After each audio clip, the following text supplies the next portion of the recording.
നമസ്കാരം. കനേഡിയൻ താളുകളിലെ സായാഹ്ന വിശേഷങ്ങളിലേക്ക് എല്ലാ കനേഡിയൻ മലയാളികൾക്കും സ്വാഗതം.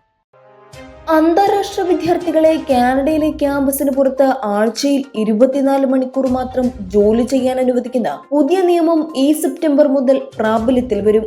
അന്താരാഷ്ട്ര വിദ്യാർത്ഥികൾക്ക് ജോലി ചെയ്യാനുള്ള അവസരമുണ്ടെങ്കിലും ജോലിയേക്കാളുപരി കൂടുതൽ സമയം പഠനത്തിൽ ശ്രദ്ധ കേന്ദ്രീകരിക്കാൻ പുതിയ നിയമം ഉറപ്പാക്കുമെന്ന് ഇമിഗ്രേഷൻ മന്ത്രി മാർക്ക് മില്ലർ പറഞ്ഞു. COVID-19 പാൻഡമിക് സമയത്ത് അന്താരാഷ്ട്ര വിദ്യാർത്ഥികൾക്ക് തൊഴിൽ ക്ഷാമം ലഘൂകരിക്കുന്നതിനായി ലിബറൽ ഗവൺമെന്റ് 20 മണിക്കൂർ ജോലി സമയപരിധി താൽക്കാലികമായി ഒഴിവാക്കിയിരുന്നു. എന്നാൽ ആ ഇളവ് ഏപ്രിൽ 30 അവസാനിച്ച ഘട്ടത്തിലാണ് സെപ്റ്റംബർ മുതൽ ആഴ്ചയിൽ 24 മണിക്കൂർ എന്ന ക്യാപ്പ് ഏർപ്പെടുത്തുന്നത്. ക്യൂബക്കിന്റെ ചില ഭാഗങ്ങളിൽ 4.6 തീവ്രത രേഖപ്പെടുത്തിയ ഭൂചലനം അനുഭവപ്പെട്ടു. നാച്ചുറൽ റിസോഴ്സ് കാനഡയുടെ റിപ്പോർട്ട് പ്രകാരം ഞായറാഴ്ച പുലർച്ചെ 5:43 ഭൂചലനം ഉണ്ടായതെന്നും ഡ്രമ്മൺവില്ലെ, റോയ്സ്, റിവിയേഴ്സ്, മോൺട്രിയൽ എന്നിവിടങ്ങളിൽ നേരിയ തോതിൽ ഭൂചലനം അനുഭവപ്പെട്ടു. എന്നാൽ ഭൂചലനത്തിൽ ആളപായമോ നാശനഷ്ടങ്ങളോ ഉണ്ടായിട്ടില്ലെന്ന് നാച്ചുറൽ റിസോഴ്സ് കാനഡ അറിയിച്ചു. കുറഞ്ഞ വേതനമുള്ള താൽക്കാലിക വിദേശ തൊഴിലാളികളുടെ ഒഴുക്ക് തടയാൻ തന്റെ സർക്കാർ കർശനമായ നിയമങ്ങൾ തിരികെ കൊണ്ടുവരികയാണെന്ന് പ്രധാനമന്ത്രി ജസ്റ്റിൻ ട്രൂഡോ.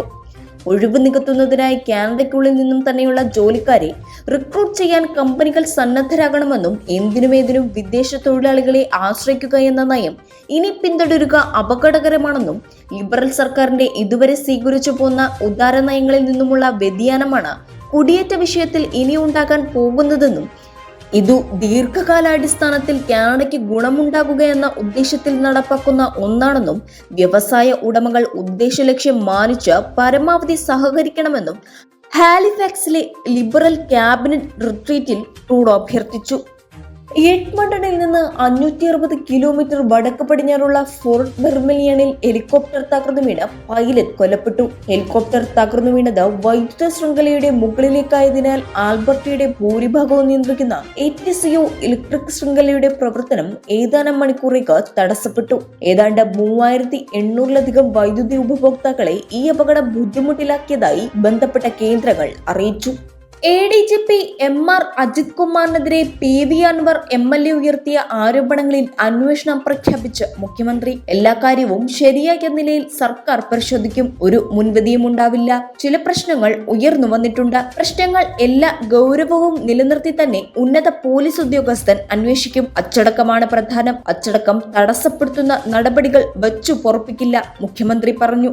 മുല്ലപ്പെരിയാർ അണക്കെട്ടിൽ കേരളത്തിന് ആശ്വാസം നൽകുന്ന നടപടിയുമായി കേന്ദ്ര ജല കമ്മീഷൻ. അണക്കെട്ടിൽ വിശദമായ സുരക്ഷാ പരിശോധന നടത്തണമെന്ന കേരളത്തിന്റെ ആവശ്യം കമ്മീഷൻ അംഗീകരിച്ചു. തമിഴ്നാടിന്റെ വാദം തള്ളിയാണ് ജല കമ്മീഷന്റെ തീരുമാനം. 18 മാസത്തിനുള്ള പരിശോധന പൂർത്തിയാക്കി റിപ്പോർട്ട് സമർപ്പിക്കണമെന്നും കമ്മീഷൻ ആവശ്യപ്പെട്ടിട്ടുണ്ട്. ഇന്നത്തെ കനേഡിയൻ സായാഹ്ന വിശേഷങ്ങൾ ഇവിടെ അവസാനിക്കുന്നു.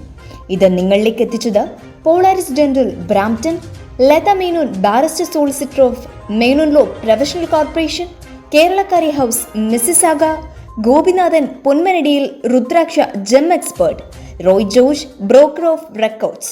ഇവർക്കും നല്ലൊരു സായാഹ്നം നേർന്നുകൊണ്ട് കനേഡിയൻ താളുകൾക്ക് വേണ്ടി ഗാഥാപ്രകാശ്. കൂടുതൽ കനേഡിയൻ വിശേഷങ്ങൾക്കായി ഞങ്ങളുടെ യൂട്യൂബ് ചാനൽ സബ്സ്ക്രൈബ് ചെയ്യാൻ മറക്കരുത്.